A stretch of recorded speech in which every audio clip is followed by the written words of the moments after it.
that means it is time for the voice of the land.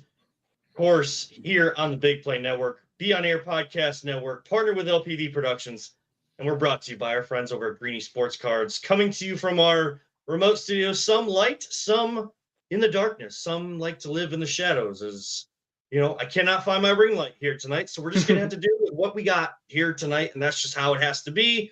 But again, we want to thank Greeny Sports Cards for partnering with us. GreenySportsCars.com. That's where you can get all their information, where they're going to have shows. And Ryan, I know we have a great prize on the line right now. Oh yeah.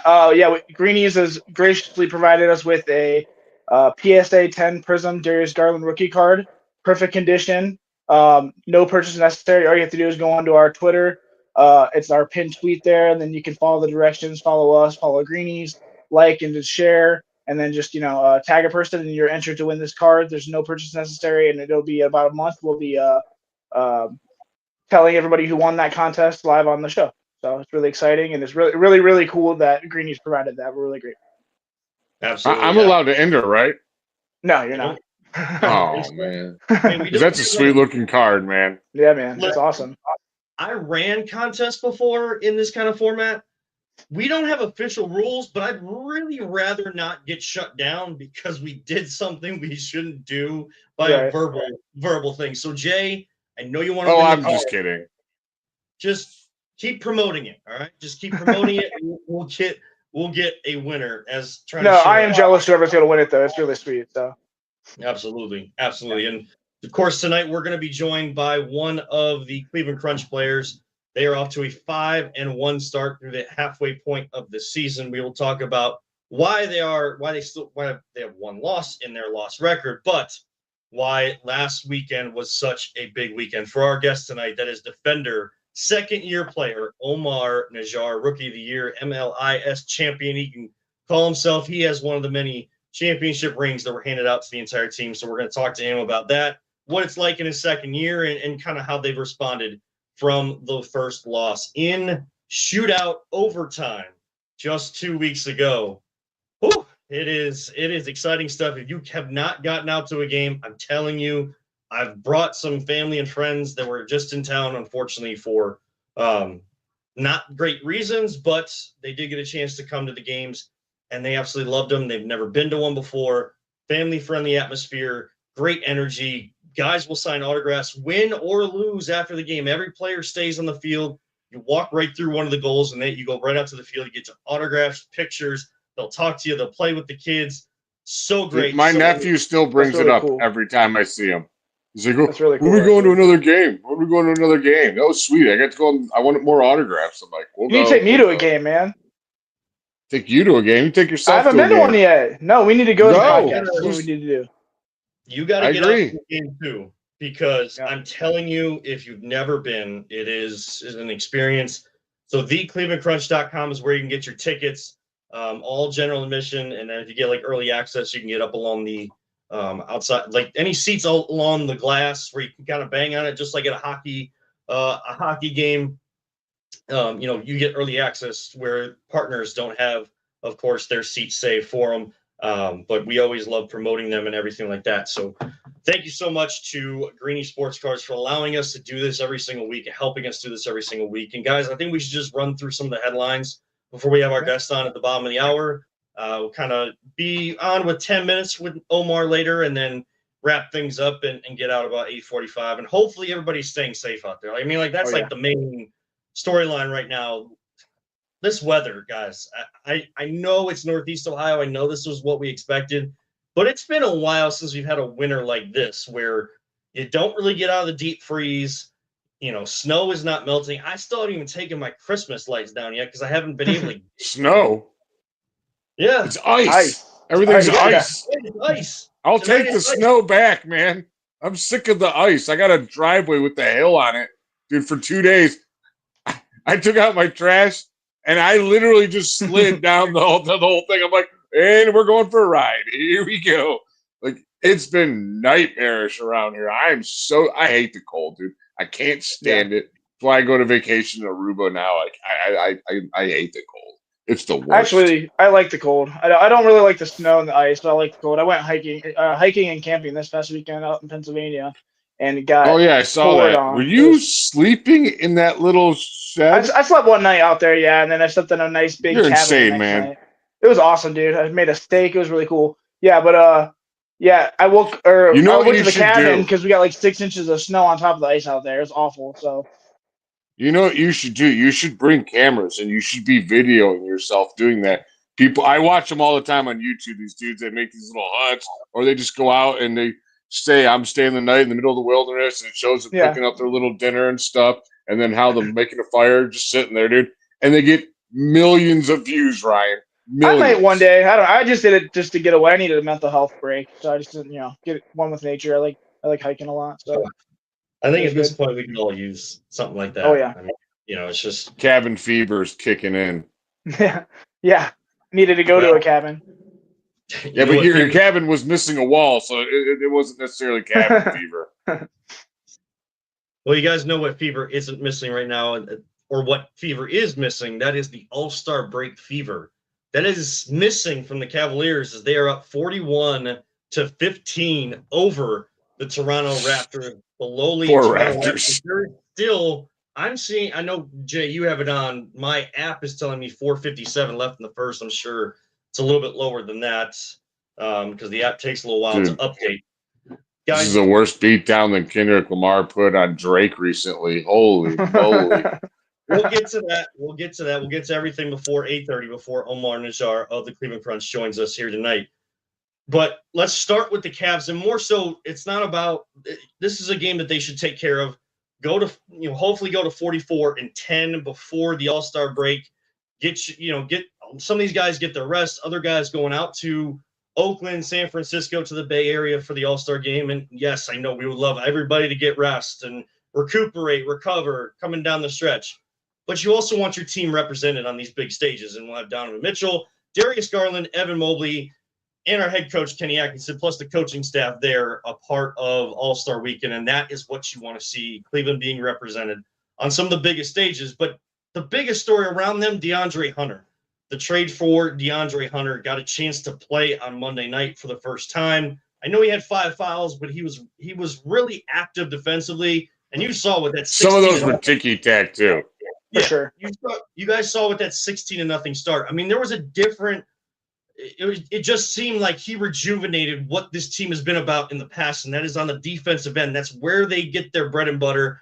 If you can score the way that they can score, but you can get stops on the defensive end, boy, oh boy, games are going to look out of hand like they did early on this year. Ryan, DeAndre Hunter, I know it's just one guy, and we got rid of 2, and you don't want to see Karras go or George go. We really love those guys.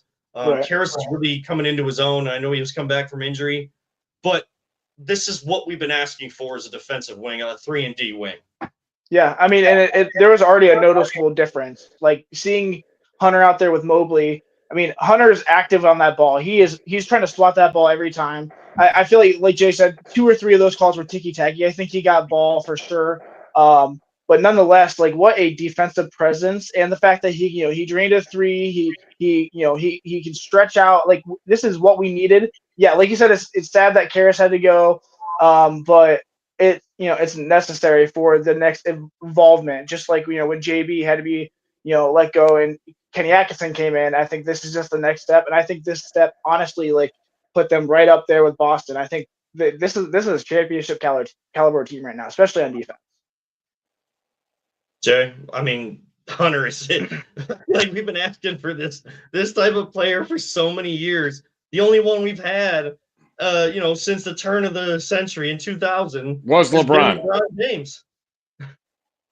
Yeah, it was good. I mean, I was getting kind of sick of it listening to people tell me, we need a wing. Oh, guess what? You got your wing finally. The dude's young, very young. It's the guy the Cavs, from what I heard, they wanted to draft, but then they took him, and I think, they take Garland right after him? Yes. Yeah. I mean, he's averaging right 19 points. No, he was right after. After? Oh, sorry. Hunter was at 4 because Atlanta right, traded up, or at least it may have been the team that was at 4 that drafted Hunter, but like Atlanta had this deal in place for, you trade those draft rights in the middle of the NBA draft. That's what you see very often. So it was Hunter at 4. Garland at Garland 5, at 5. and at 24, Ty Jerome. You have 3 players from that draft now impacting this team. Oh, and dude, I cannot give that guy enough praise. Ty Jerome has just been a godsend. Like, holy moly, where did they get this guy from? He might win Sixth Man of the Year. I mean, if not, he's going to be considered for it and in the running. But to our point with the new guy, I'm really glad. Like, it's great having this depth, but when we get to the playoffs, they weren't going to play that many guys anyways. So you pretty much got took 2 quarters and got a 50-cent piece for it, more or less. You know what I mean? You upgraded, even though G-Wagon is a fan favorite and Karis LeVert is also a fan favorite and a local kid. Right. It's a business, and you had to do what you got to do. I don't even know if they make this move if they beat Boston last time they played them. But I think that was like the final straw. I think they were thinking about it. It was in place. And then they're like, man, we probably really do need to do this. This team is good enough to make a long run in the playoffs. Let's do this now. No more waiting. It's time to hit the all-in button. And I think that's what they did. Do you guys see him as a starter, or do you see him coming off the bench, especially in the playoffs with Hunter? Yeah, that's the big debate right now. And I don't know. I've heard from people like Wendy who say, like, keep Max Strus in the starting lineup. You want a guy that's already accustomed to his role coming off the bench. And to me, like, that's I know that he can start or he can come off the bench. Like, I feel like he's going to impact this team in the right way, either direction. But if I have to pick one, I would say I would love to have him come off the bench because that's, that changes the dynamic, that changes the energy. And, you have a guy like that playing defense like that in practice, that's going to raise up everybody else to do that. So the defense should be able to still start at a high intense level without him starting on the floor. What was he accustomed to in Atlanta? He was coming off the bench. When you're at this point of the season and you're kind of in the mode of a role, I don't know. It just feels like, instead of messing with it and maybe looking at it next year, because we have him for a couple of years, I don't know, Ryan. To me, I think like bringing him off the bench, if they decide to start him, I'm not going to be up in arms about it. Yeah, I'm just going to be happy with Kenny Atkinson is a great coach. He's proven it so far. Probably going to be coach of the year. If not, you're running for the guy who was your coach last year, JB Bickerstaff's in the running with him. So I don't know. I ain't worried about who's starting. It's more important who finishes the game to me. Some nights he's probably going to start. Other nights he won't. I don't think that spot really hasn't gotten locked down by anybody so far. Yeah. And I don't really see it getting locked down anytime soon. Strus started tonight too. He did? He was able to play tonight? Okay. Yeah. So, and again, that's kind of like they're going to have to figure out rotations. And remember, Isaac Okoro and Dean Wade aren't able to play right now. They're still hurt. They're coming back, but they're still hurt. So you're going to, like, Isaac Okoro, a defensive threat that you can put on the best player. Well, now how do you deploy him and Hunter when they're on the floor together? Isaac Okoro not as great as hitting the outside shot as Hunter. Like, how can you do that? So it's going to take some time. If we see a bad game from this after the All-Star break, don't freak out. If they got a tremendous game, like they're off to a great start tonight, don't overreact to it. It's going to take some time, but you have to trust this core 4 because that's who you're still relying on to get everybody on the same page. And by the time mid-March comes around, mid to late March, you got those last 2 or 3 weeks of the season. That's when you really want to be hitting your stride with these new lineups. Before we touch base on, of course, the Browns and the Super Bowl, do want to, of course, thank again Greeny Sports Cards. Did you guys see that the dates for the big show in Independence that Jay, you and I got to be a part of last year? We did a baseball symposium up on the stage and then did the show from there last year. That has dude, I'll never forget that day for fun and horribleness at the exact same time. Those Ryan, go ahead. Go ahead.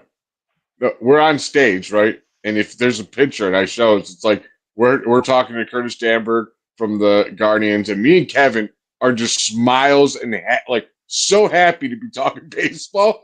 We get done with this segment. We walk off the stage. We're getting ready to go to our table to talk more Guardians. From that point A to point B, Shane Bieber's announced that he's out for the whole season. And just think about what we thought about the season was going to be and what it ended up being.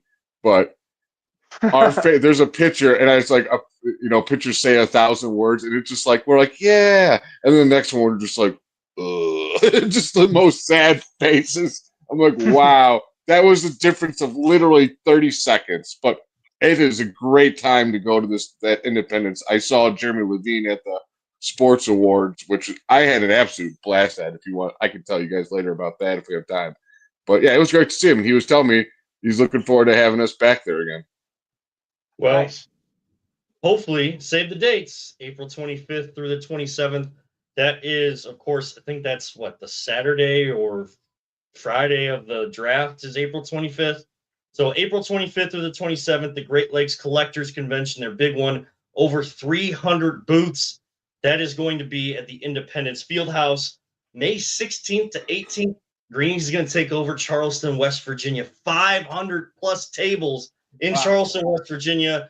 May 30th to the 31st, that's the Medina County Fair. We talked about that one last year. That is a big event and I think it's kind of like that crossover more with the pop culture.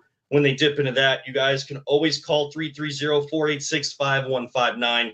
Reach out to them at greenysportscars.com. Get all the details. They are always live every Tuesday. We try to share it as best as we can. 7 o'clock, they always have like eBay auctions and showing different memorabilia.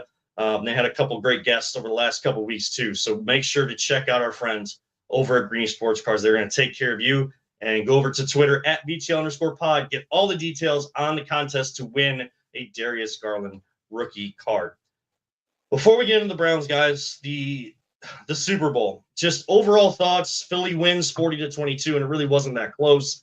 More of the conversations, I think, ended up being about the halftime show and the commercials and things like that.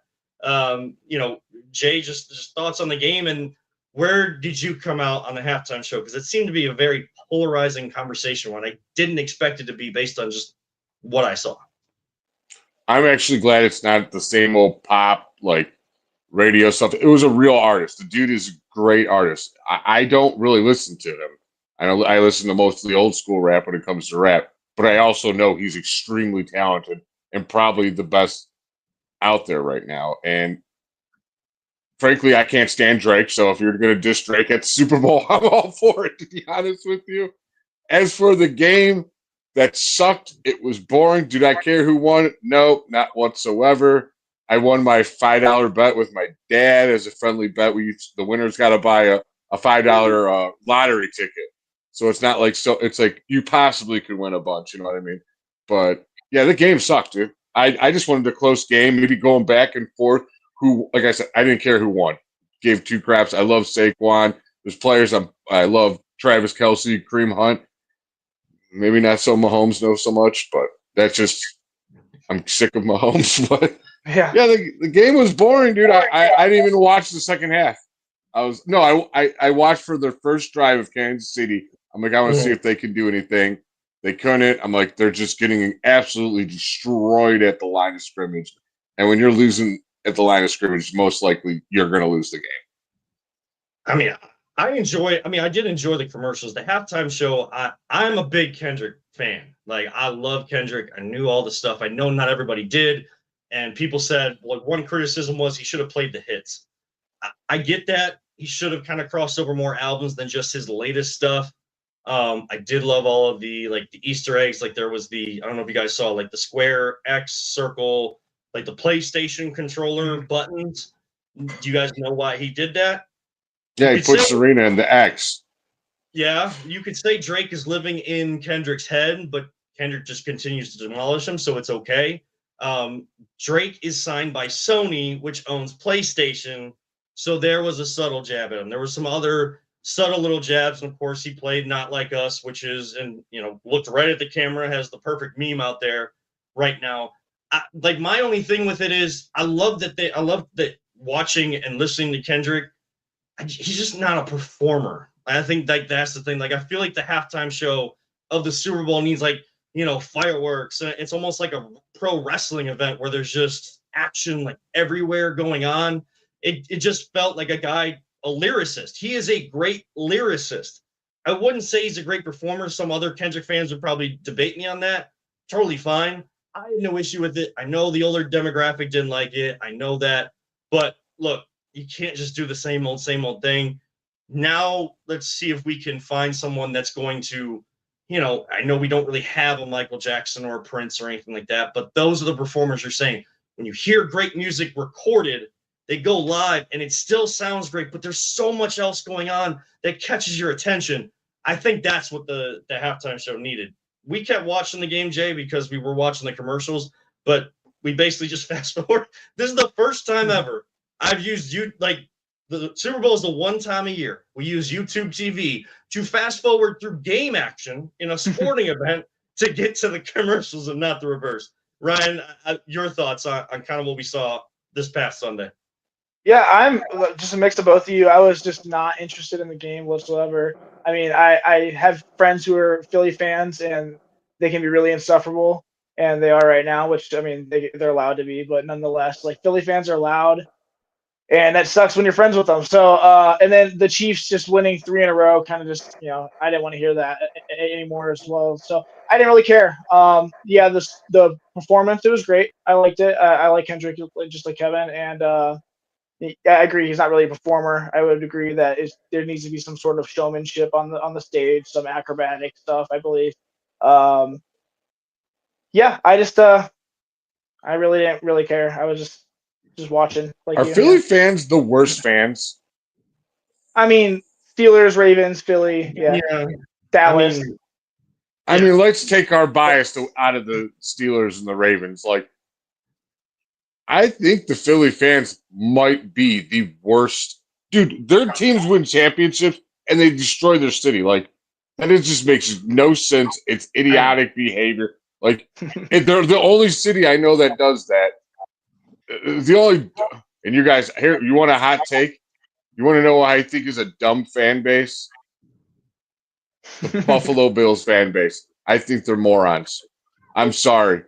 I can't stand them. Everyone's like, oh, I love Buffalo. I'm like, dude, first off, you have a dude that voluntarily lets a whole bunch of people squirt ketchup and mustard all over him before the game. Like, why would you do that? That is so gross. And then you voluntarily let people slam you through tables. You're letting people do this to you for entertainment. What the hell is wrong with you people? Like, that's what's fun to you? Like, Kevin, I'm kind of bored. Let's go get a table and you cut it down, and then slam me through it. Like, nah, I'm good. Yeah. Ain't no one's unless I'm getting paid and I'm a wrestler, and no one's slamming me through tables, dude. So I don't take issue with the Bills fans. Like, I don't dislike them, but when I see all those videos, let me just describe. I don't just hate them. I just think they're morons. Like, I don't like the Philly fans. I think they're just messed up people, dude. And those are the moments when I know, like, I am getting wiser as I get older and becoming a dad. Like, what is the point of getting that drunk that you want to go through a table when you're not trained to do so? You're not taking an actual bump because you're falling on your arm, your ribs, or anything like that. When people go through tables in WWE, it is on their back and it is supposed to break just like that. Now, does it still hurt? Absolutely, but they are trained to do that. They build up their bodies to take hits like that, to take bumps, as they say in the industry, like that. Yeah, I don't really understand.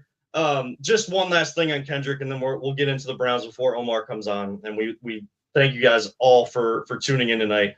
When we say lyricist, like, this is a dude in the new age of rap that is keeping with what people are missing. Now, new age rap, I don't really listen to it.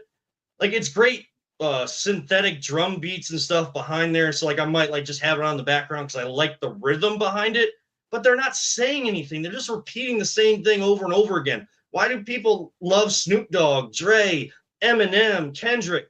It's because, like, the flow is there. I think, and this might be a hot take, I think the game of rap on the female side is better than the male side right now, just because there's more lyricists on that side, and you're getting that actual flow and rhythm of the song instead of, you don't even understand what they're saying. They're just mumbling through it, and it's literally called mumble rap. I don't know. I can't argue. I got no opinion on this, Kevin. I don't listen to anything new rap. That's why I know Kendrick Lamar's a great artist. I never listened to him because I don't listen to anybody new because, like you said, a lot of stuff you're complaining about. It's just different. I grew up in a different era of rap, and I'm not saying they're not talented. It's just not my cup of tea anymore. Yeah. Give me my Bone Thugs and Harmony, Tupac, and Biggie. I mean, and again, songs are actually like saying something. Now it just doesn't say anything. Like if I'm flipping through music and hip hop comes on, like the only times I stick around with the song is like more times right now it's the female rappers because like I feel like I'm getting that old school flow there on that side of things. Should I say that they're better than other rappers? I don't know, but I'm just saying it catches my ears more than some of the other new acts out there. Probably ruined it for me. Drake ruined it. Drake ruined it by killing XXX allegedly. The second that dude's like big hit is started from the bottom. Now we're here. I'm like, wait a second. It wasn't that dude on Nickelodeon. You weren't from the bottom.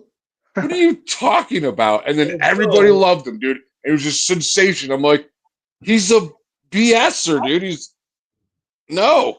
To have his back a little bit there, and this is not a joke because this was serious stuff. If you saw the documentary or you heard about the documentary about people working for Nickelodeon and child actors and stuff, horrible stuff going on. So, I mean, in a way, while it looks all great on TV, you don't know what he may have been going through at that time to consider that the bottom. I'm just saying, just trying to, keep that out there. I know we only have a couple minutes before Omar comes on. Jay, you and I kind of got into a discussion on Twitter, and this is exactly what we do on Twitter. Like if we don't agree, like we're gonna argue our point. Oh, I don't care.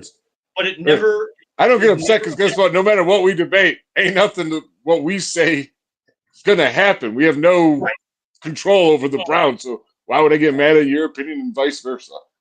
So you got Myles Garrett still strolling down some Radio Row right now, still claiming his story, and I don't fault him for asking for a trade because look at what we've dealt with, especially since 1999. I get it, but then when you say like, "Oh, I love Cleveland," but you only mention like once, and you say, "But," hearing that I don't know that he's the leader that people thought he was in the locker room either, and it felt like the old first few years selfish Myles listening to that, and things have turned for me in my head, that's for sure. Well, let's take a break. We'll get back to that. We'll continue that discussion. But a team that is, I wouldn't even say on the rise, is a championship caliber team, and more people in Cleveland should take notice of them. That is the Cleveland Crunch. They are off to another great start, leading MLS. They have a big rubber match with the Toronto Crusaders, Canadian Crusaders. They've been saying it both ways. I don't know. I'm going to get that figured out when I call the game on Saturday, but this Saturday night, 7 o'clock, Soccer Sportsplex. Get any tickets that might be still left. They've sold out the first 3 home games. Get your tickets now, theclevelandcrunch.com. Second-year defender Omar Najjar is on the show with us. Omar, it is Kevin, always positive Jay, and Ryan here with you. Appreciate you taking the time. You guys are off to a flying start, and you are having a heck of a season. What has it been like for you here in the second season, just being able to take those leaps and bounds and growth this year? Well, first of all, thanks for having me. But I mean, it's been good. I'm obviously happy with how things are going, and I owe it a lot to last season. I know Coach Manfoot kind of was telling me throughout the season, I'm going to ease you into it. I don't want to just throw you in the deep end kind of thing. And so throughout the season, last season, I was kind of in and out of the lineup, playing kind of inconsistent minutes. And then playoffs came, and just roster, somebody went down sick the day of the playoffs. And so it's kind of like, all right, Omar, like you're in. And so took everything I learned last year and I've tried to bring it into this year. And so I think it's been pretty good so far. I mean, last year was your rookie season, correct? Correct. And you win it all in your rookie season. Yeah. How do you not – I mean, you're a young guy. You're upcoming on this team. How are you not resting on your laurels? What are you doing to prepare to be like, all right, we won it all. What are we doing now to get even better? Because I'm sure you're probably seeing a lot more intense play because you guys now are the champions with the target on your back. Yeah, it's been interesting. I think the game against Toronto that we lost was kind of the kick in the teeth that we needed a little bit. I felt maybe a little bit of complacency in the group. Not even, it's just kind of natural, you know. It's hard to stay focused for every single game after, you know, winning a championship, undefeated at home, all that stuff. But yeah, I think losing that game, you just get that feeling that there's nothing worse, and we don't want to have to feel that ever again. So that's kind of been the motivation to keep going. It's unfortunate that an injury is what allowed you to play the game, but obviously it's a blessing as well. You said you started right before the playoffs, and then you ended up winning Rookie of the league that last year. What did that accomplishment mean to you, just by having limited playing time and then, you know, really stepping up in the playoffs? It meant a lot, just because I knew that I had it in me. I knew I had the ability to be a key part of the team, you know, play my role as well as possible. And so being recognized for what I did for the team, it does mean a lot. Omar Najjar is our guest, second-year defender for the Cleveland Crunch. 10 goals on the year, 4 assists. I think 13 goals in your career now after 3 last year, 8 assists, 21 points, but having a stellar year. I got to tell you, Omar, calling the games from up top, I could tell that you were a star in the making, just the way that you move, your knowledge on the defensive end, the way that you rotate and help. And it has to be learning from guys. And I know that Bobby's hurt right now, and we're wishing him all the best to get back. But him and Dave, who have been here since the beginning, learning that position back there from those guys, you got to be soaking up so much information, even if they don't even realize you're doing it. Yeah, absolutely. And it's funny. They'd probably say they were sick of me by the end of last year. The amount of questions and just, I'm always texting them, you know, asking for feedback and stuff like that. And yeah, they've been awesome. You can't learn from a better group. Not only the way that they play, but the way they carry themselves, the professionalism, like the work rate, the heart that they play with. It's awesome. And yeah, they're the kind of players that when you're on their team, you're ready to run through a wall for them, because you know they would do it for you. So. What's been the most impressive part of the team's performance so far this season, and how do you think it can continue to build on that success? Just no complacency is the key, really. Again, the loss against Toronto was tough. We bounced back and we beat them at their place, and we just have to build off of that. I think last week in Toronto showed the character of the team, that when things are rough, we'll be able to bounce back and just understand that we're not untouchable. You know, every team is competitive in this league, especially, you know, you get towards the playoffs. It's only quality teams left. So you have to be at the top of your game every time you step out there. And especially it's the fans as well. We have the best fan base, the best following of any team by so far, that it's almost like an obligation to perform well for them because of what they do for us. Omar, So let me take was going to be my next question is, how much are you feeding off these great Cleveland fans? And pretty much answered my question for me. Well, Omar, let me take you back to these games with Toronto, the last 2, and of course, like you said, losing in the shootout 8-7 at home, and then getting the win. Both games kind of taking the same track. One team down by 3 goals in the fourth quarter. You have 2 big goals in the fourth quarter. My wife, my kid, we were all here at home, since I don't get to travel with you guys and call those games as much as I would love to. But we're sitting at home and we're cheering and getting up. Just talk about those moments when you guys were down 7-4. What was the message in those huddles, and what is it about this team? Explain I know what it is, and we know what it is here on the Voice of Land, but explain to people that haven't checked you guys out, what is it within this team that in situations like that, you guys never waver, you never panic, and always ready to come back in those matches? Yeah, I mean, it's huge from it's the veteran presence from a lot of the guys that we have, the experience. I mean, we were missing our captain DJ and then Bobby as well, but Chris Vecco was captain on the day, and we're down 7-4, and we kind of go in for the media timeout, and he's just telling us like, stay calm, like we're still in this game, and he's like, the chances are there, somebody just got to put them away, kind of thing. But yeah, there was never any sense of panic or anything like that.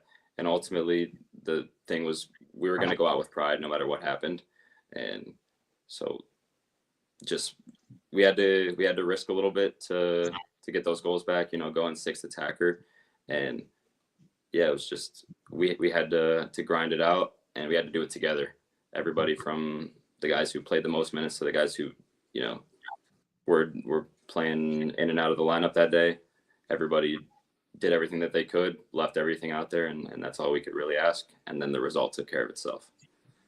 And one of those guys was Brian Kern, who puts home the winner. You were kind of involved in some of that action to win the ball back. Piwu sends it off the wall perfectly to Kern, and he just slots it home. Now you guys are 1-1 against this team.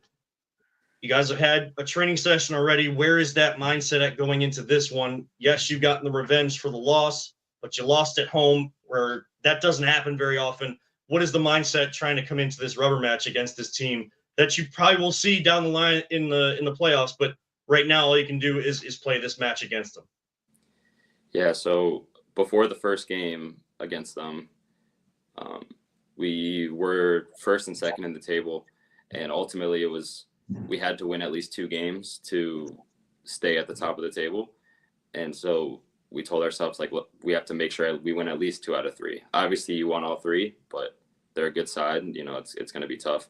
And once we lost that first one, we knew we needed that one in Toronto. And then this weekend, it's still the same. It's all business, and this is just as important as a playoff game to us. So, Brian, Jay, you got more questions for Omar here tonight? Yeah, I was gonna let Ryan go, but here's a fun question for you to get off your talk. Me and my nephew, we consistently argue about this every time we talk soccer, and I'm not super knowledgeable on it. But we always go back: who is the better soccer player, Messi or Ronaldo? to me, it's not even a debate. It's Messi every day of the week. Thank you. See, if you said the other way, I was going to cut your mic. I really hope he doesn't go on my nephew's side, because he thinks it's Ronaldo. I'm like, no, man, it's not. I listen to soccer people, and they're telling me it's Messi by far. Yeah, you got to respect what Ronaldo did for the game and everything like that. But to me, it's not a debate anymore. It's not. I mean, Messi can do it all, and that's the type of players that you love to watch. And Omar, I got to be honest with you. I know throwing a lot of praise at you, and it's just going to continue to motivate you to do better. But you are one of the players that, I mean, I love watching the entire team play. But from last year to this year, I've loved to see your growth. Love to see that again, that action, just understanding where the ball is going to come off the wall. Again, the rotation on defense. Keep up the great work. We appreciate you taking time tonight, and let's go get another one on Saturday night. Will do. It means a lot. Thank you. Absolutely. That is Omar Najjar of the Cleveland Crunch, second-year defender, joining us here tonight, guys. I mean, like, that's, you hear the humbleness in his voice, but very matter of fact, very succinct, and it's just, you talk to all these guys, and it's like that. They're not willing to talk about the playoffs yet. All they want to talk about is this game coming up, because they want to win the first quarter, and that's really what their main focus is.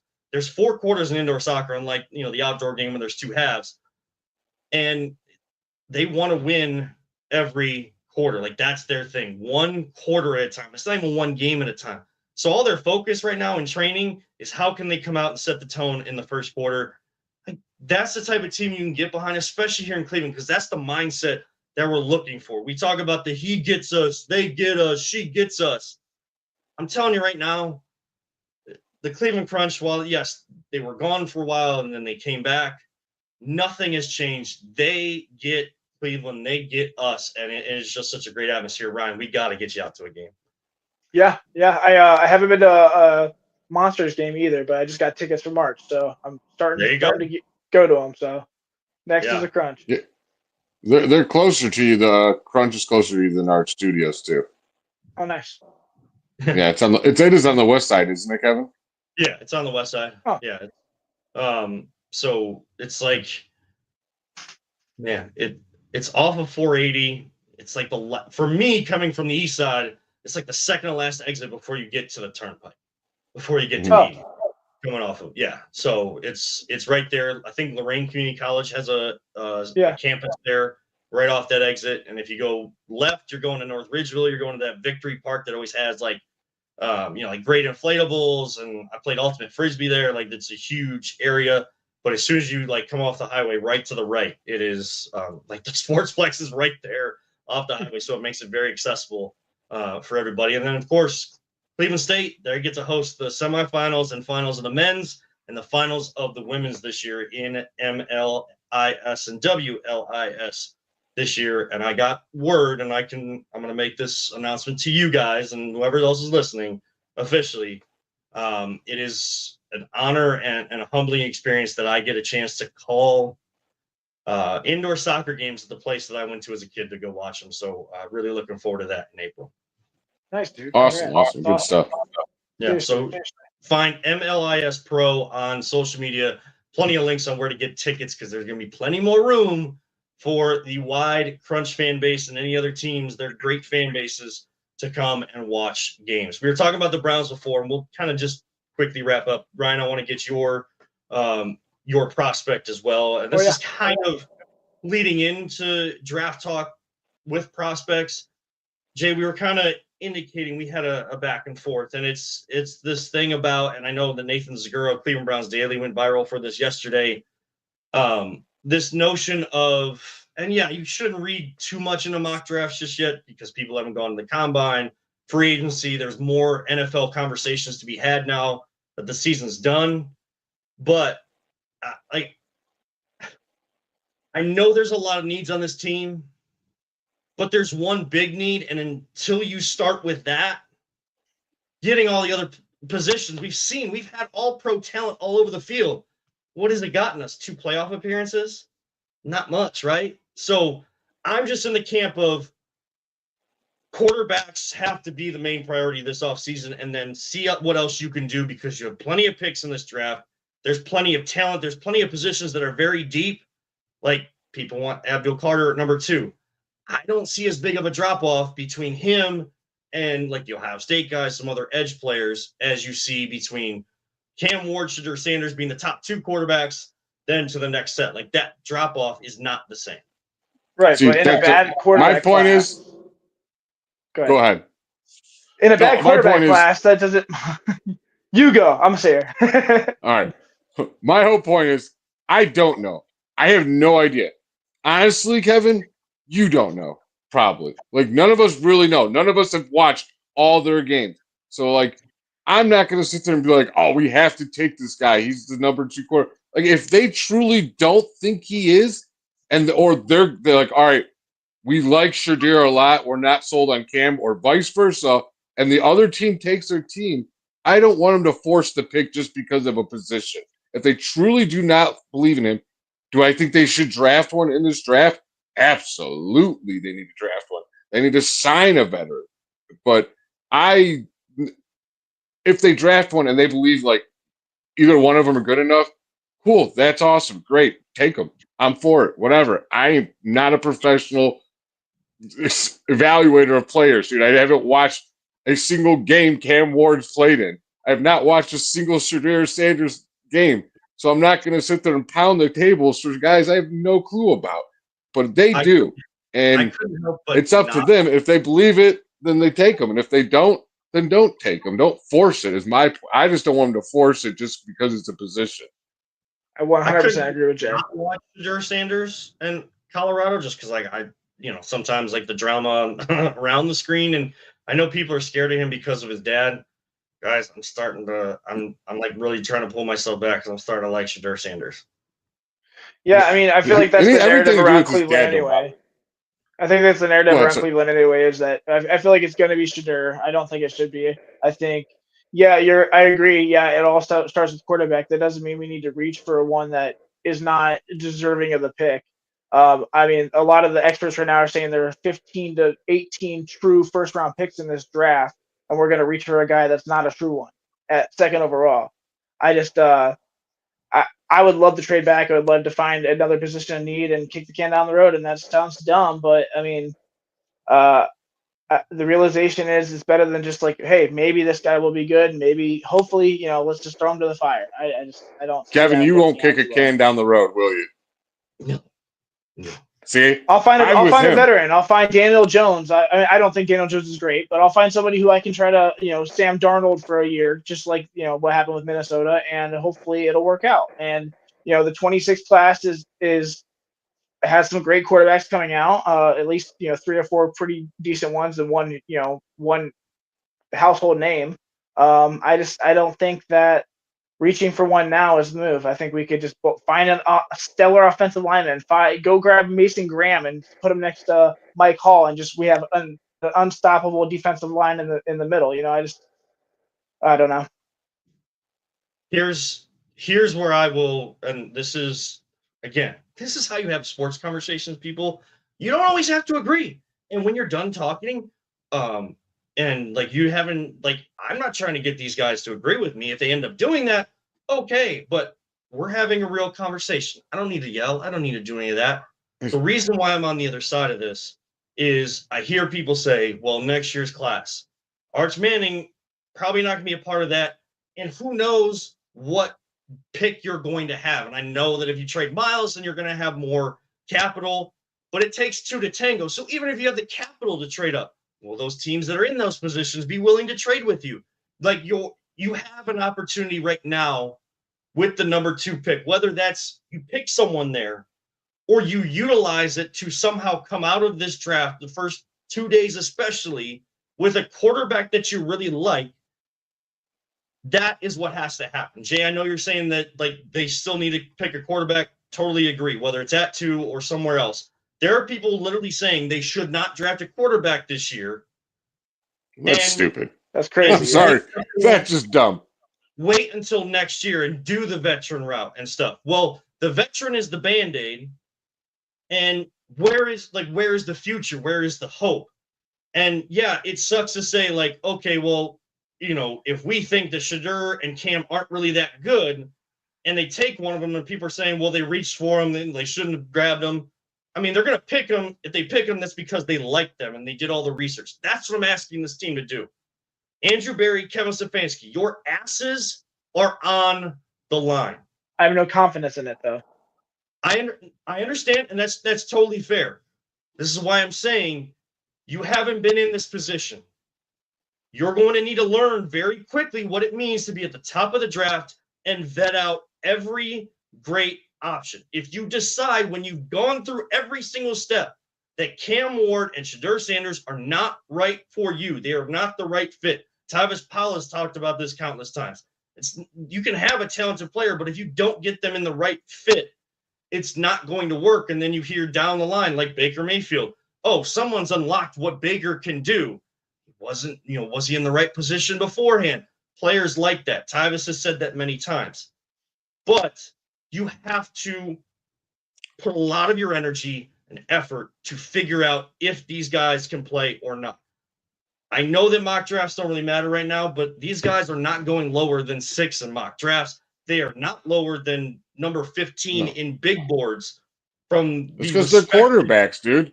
Everyone, they get pushed up no matter what. Right up. Even if one or two will always go up top because they are quarterbacks.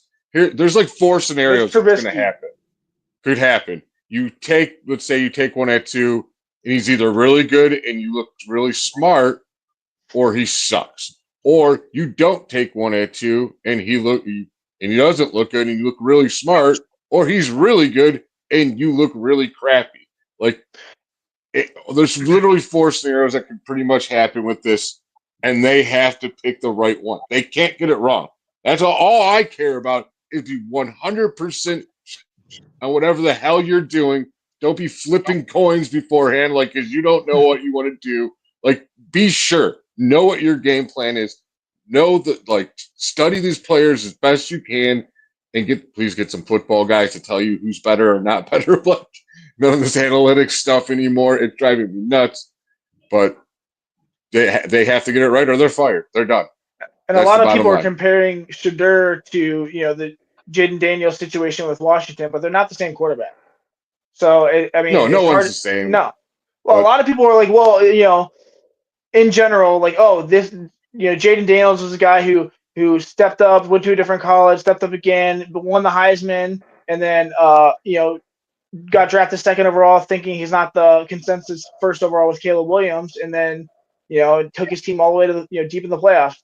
I hear a lot of people talking Shadur could be the next Jaden Daniels. I don't know if that's in play, which I think is ridiculous, or in just spirit of like turning a team around. But nonetheless, I don't see the comparison.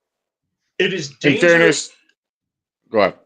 It's dangerous to say you want a quarterback at 2 because the last 2 years the guy Right. that's gone 2 has been so successful. It's dangerous to use that as your backup. For me, it's coincidentally that we are at number 2. And people like to compare this quarterback class to the one with Kenny Pickett. Kenny Pickett wasn't mocked in the top 10 and went much lower in the first round, being the first quarterback taken. And there was, there was a big gap to the next group. And there's probably going to be a big gap between Cam Ward, Shadur Sanders, and the next group. But these 2 guys, and yes, you can put experts in quotes because nobody knows. And we're not saying that we know. But the people that study this more than I do, way more than I do, and are paid to do this, all have them in like the top 5. And I know that they get pushed up because they're a quarterback.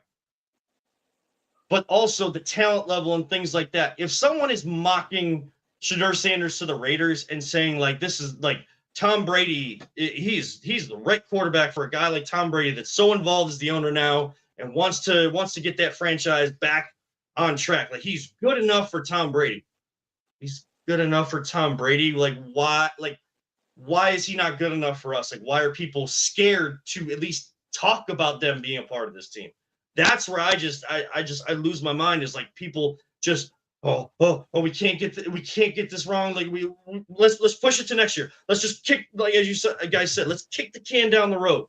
No, because if you don't pick them and they're good, you look like crap. If you do pick them and they don't look good, either direction, you're still picking in the top of the draft and having to do it again next year.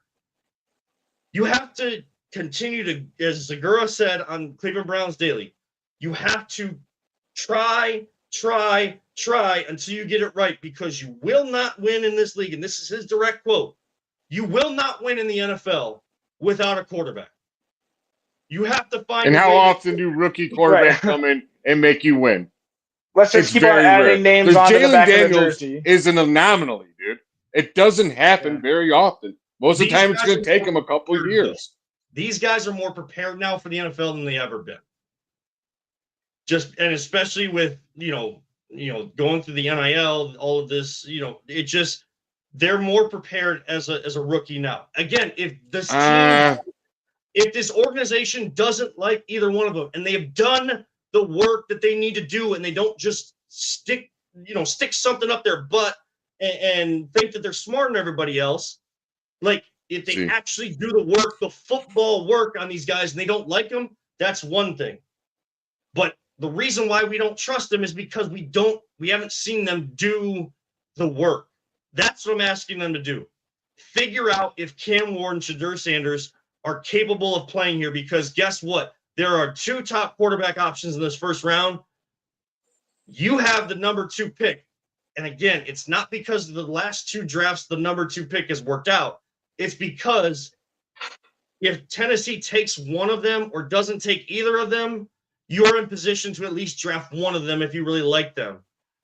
But if you get nervous and you second guess yourself and you want to think that you're smarter than everybody else, that's when we run into trouble. And again, we're doing this all over again. The groundhog comes out every February 2nd and either says there's 6 more weeks of winter. See, you're assuming you're doing this again.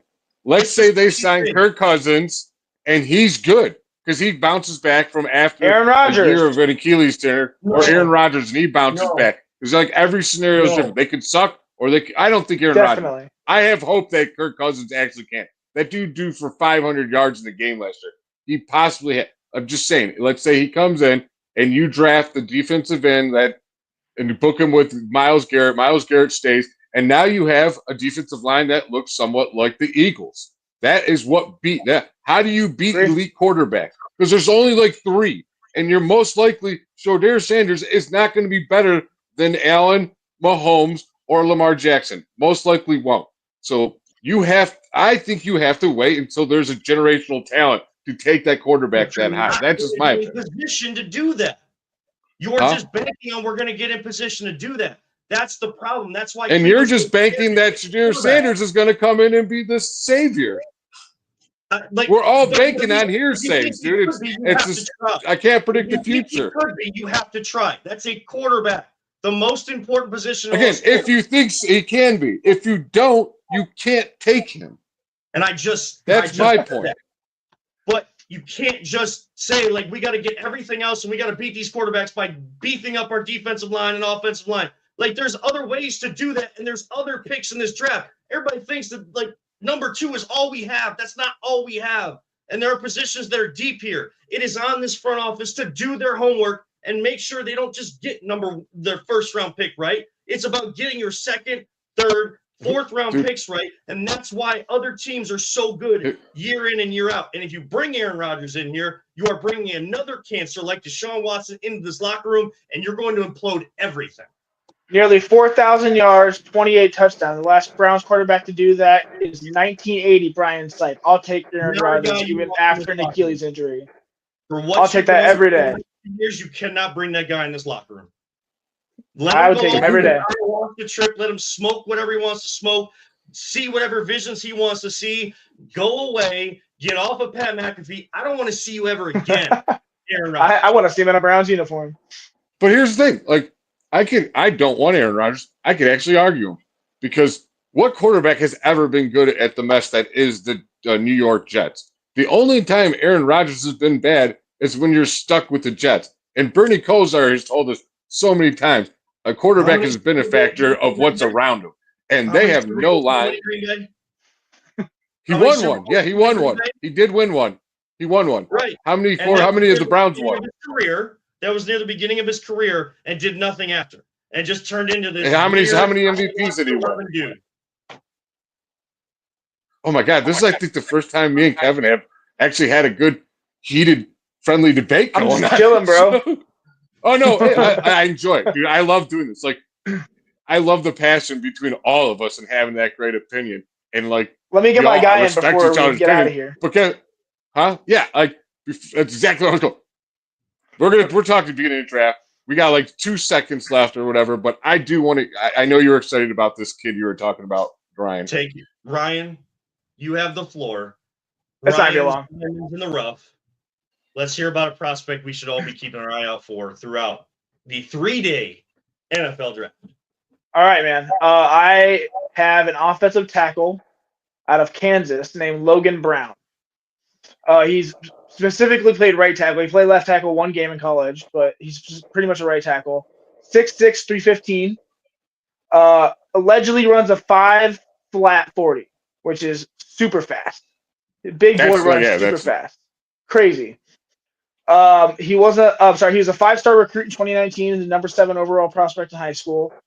He wasn't a full-time starter until his 6th season in college, though. Mainly because he committed to Wisconsin. He redshirted with a torn labrum his freshman year. He filled in the next 2 years, played about 23 games and didn't start. And then in 2022, he started 3 games with Wisconsin and then was kicked off the team because he allegedly hit a teammate during practice. Left Wisconsin. Allegedly? Well, I mean, they said an internal incident. But, I mean, 24/7 Sports reported that he hit a teammate during practice. That means Browns. Browns all about the red flag. AFC North in general. Then he transferred to Kansas. Go ahead, what? No, I don't know, like when teammates fight each other, but when you're playing hockey or football and you're playing that physical, it just sometimes it just happens. And I don't know. I don't know. I want to put that as a red flag on someone. Now, if it's like he hit his girlfriend or something, okay, that's a red flag. But in practice, in the middle, probably in the summer, hot, they probably got into it, threw a punch. Coach just didn't like it, and they might not have any room for that kind of stuff. But Yeah, that's my perception as well, but I wasn't there, so I don't know. He Yeah. transferred to Kansas, and then he hurt his leg and missed most of 2023. So 2024 was his first time starting this past year, and I watched quite a bit of his film actually. And this dude is a beast in run blocking. He is so fast. He's got heavy hands. He likes to hit. He's like a bulldozer. He is the man at point of contact, and he can get pretty much anywhere. He is really, really fast. He's got a long frame. He's naturally gifted and athletic. He has a really, really strong grip, really good power, and he is a firm anchor as well too. I noticed, like, no one's moving him. If he wants to move somebody, he's going to move them. You know, and he's got the speed to do it. His film in pass protection is a little rough because rough to view because Kansas gets the ball out so fast that like everyone looks good, so it's hard for me. I'm really excited to see some one-on-one drills during the combine, and then also going into the draft and stuff to see where this guy falls. I think he can be slightly late at recognizing his stunts that are in front of him. So in college, he was able to make up with that with his athletic ability. In the NFL, maybe he might not be able to make that up. He's going to have to read it a little better. I think that'll be on coaching. But I think he has the athletic traits to be a starting offensive tackle in this draft. And I think he's projected anywhere from like the 130th to 230th best recruit in this class, just because there's not a lot of film on him. There's some guys that have him like in the top 80. So there's just a huge discrepancy. They're saying, some are saying he's like the 15th to 18th best offensive tackle. Some are saying he's like the 8th or 6th. So there's people who don't know right now. They're excited to see what he does. But the little issues, like I said, he can be slight on his recognizing his stunts. His injuries are a little concerning with the torn labrum, and then the knee. Obviously, his age is, he's older now. He's a 6th-year senior, and then that internal issue of hitting a teammate is also a concern. But for a late round, I'd say 4th or 5th round pick, I think this guy could be a steal if he has the right coaching. I only said red flag because football is so physical, and like those skirmishes, those fights are going to break out, and like to be, to have that be on your records, like stand out. It feels like, again, we don't know, we weren't there, so we're not going to fully speculate, but it just, like, to me, hearing that, it hits me as there's something more than just the typical like football. You're going against each other every single day in practice, especially in college, because you don't get preseason games, you don't get to hit others until your first game. So like that's what I'm saying. But of course, say all of that in jest because we've seen the Browns, and they're one of those teams that they always take a draft pick that they come back from break on ESPN or the NFL Network, and there's a graphic up on the screen for the unfortunate red flag history of a player that was selected, and it seems to be always the Browns that do that. So, I sometimes all you can do is really laugh through the pain as the Cavs are up 88-54. Yeah, I'm looking. I'm like, wow. I don't need to. I think this is over. I don't think the Cavs are looking ahead to the All-Star break right now, guys. No, I think they want to go in the All-Star break with a win. Right. Looking good for 44-10, guys.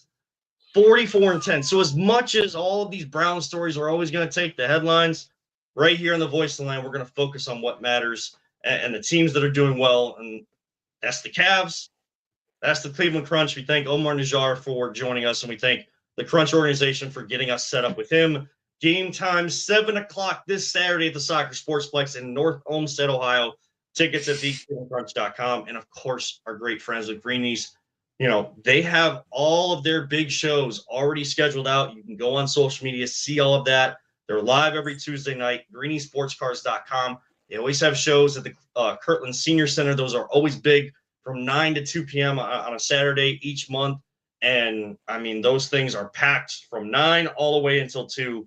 So get on out, especially since trading cards and all of that kind of stuff is still big. And I feel like it's even making like a bigger comeback to high relevancy.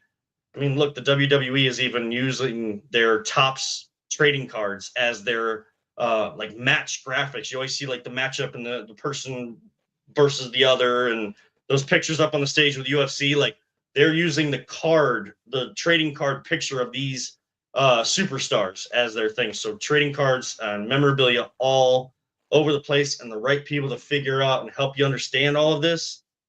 That's Greeny Sports Cards, everybody. GreenySportsCards.com. Reach out to our friends over there. We thank them so much. I want to thank, of course, Ryan Mosser, Always Positive Jay, for another great episode. And when things get heated, it's not because we want clicks and likes and more people join, great, but that's not what we're here for. It's all because we are all passionate as Cleveland sports fans.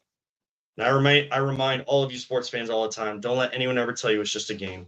We truly love you all, 3,000. Don't talk about it, be about it. Is it football season yet? No, it's still basketball season with baseball on the horizon. So keep an eye out on all of that. And, of course, celebrate this great Cavaliers team and get ready for a great young Guardians team and get out and see the Cleveland Crunch. Please, please support them. Peter Tellett, for all the great work you do behind the scenes, we can't thank you enough. And everything you do to produce the Crunch games as well is the best in the business. We have the best fans. We also have the best production, and it is all because of Peter Tellett, his team, Jim Wagner, and all of our great camera crew and all of that. So I thank them so much. For everybody here, tune in every single Wednesday night at 8 o'clock for The Voice of the Land on the Big Play Network, Be On Air Podcast Network. Until next time, have a great night, everybody.